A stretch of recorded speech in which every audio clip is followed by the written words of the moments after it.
The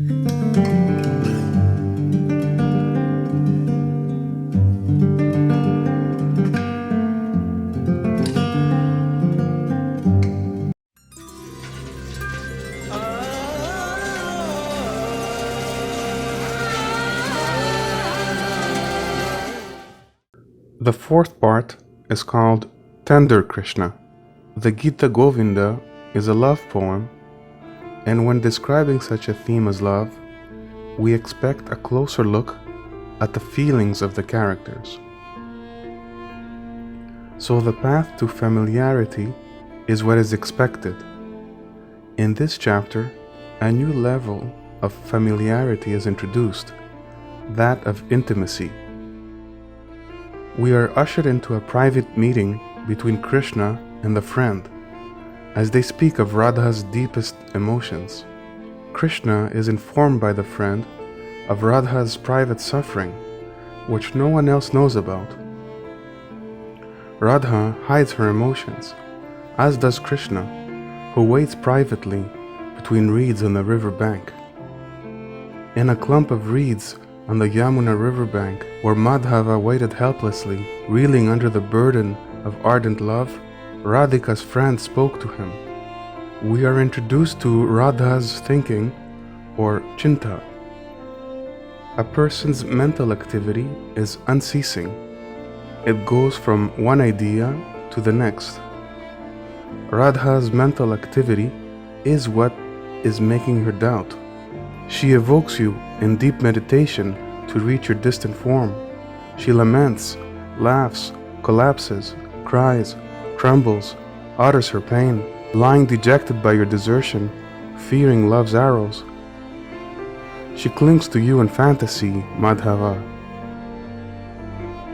Existence flows endlessly, connecting things as they are linked by cause and effect. The descriptions the friend gives appear to be contradicting each other. Where Radha expects to find joy, she finds pain. Is she being deceived?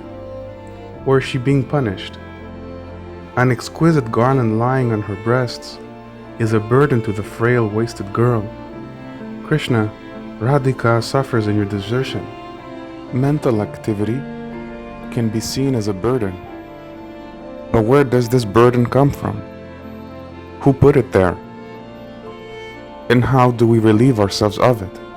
There is a direct consequence of suffering following immoral actions. People are often punished by the very same things they love. Inexplicable change in familiar events seem confusing to the individual souls who are unaware of the patterns that have emerged since the beginning of existence. The Parinamavada, which is the law of transformation. One thing causes another.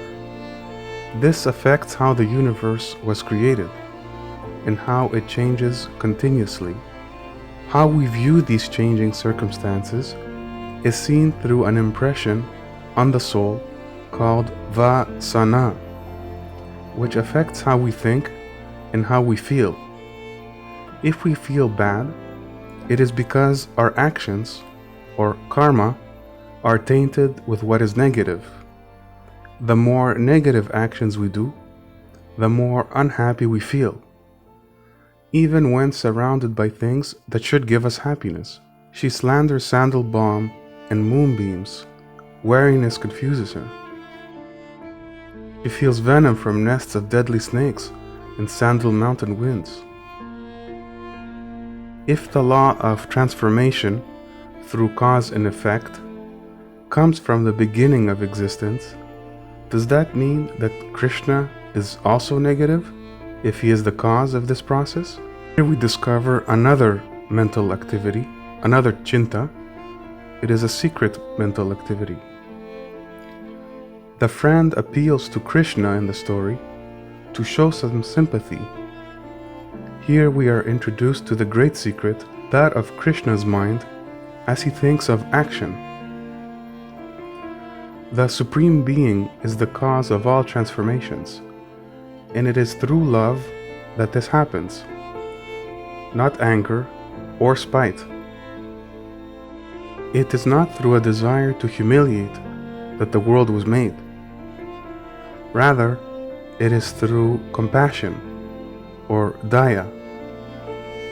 This is the form of love that manifests itself as a balance between opposites, and it is the only way for opposing patterns, such as joy and suffering, to coexist. This is how the cycle moves forward, by allowing each its turn, instead of allowing one to deteriorate and perpetuate more suffering.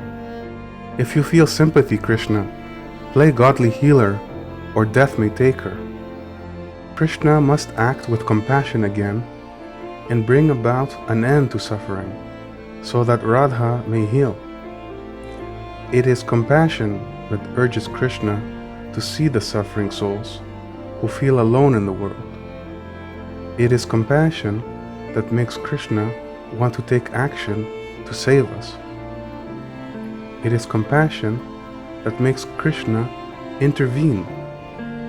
For example, when Indra, the king of the gods, was punishing people for their impiety, Krishna intervened. Without compassion, an action even for justice may lead to excess of violence and pain. Compassion keeps cruelty away. Compassion is the means of our salvation. Divine physician of her heart, the love-sick girl can only be healed with elixir from your body. Free Radha from her torment, Krishna, or you are crueler than Indra's dread thunderbolt. There is an end to suffering through compassion, since we as conscious beings, as Atmans, share in part the consciousness of the divine mind, the Param-Atman. We can choose to be as Krishna is. We can also be compassionate and free ourselves and others from unending cycles of pain.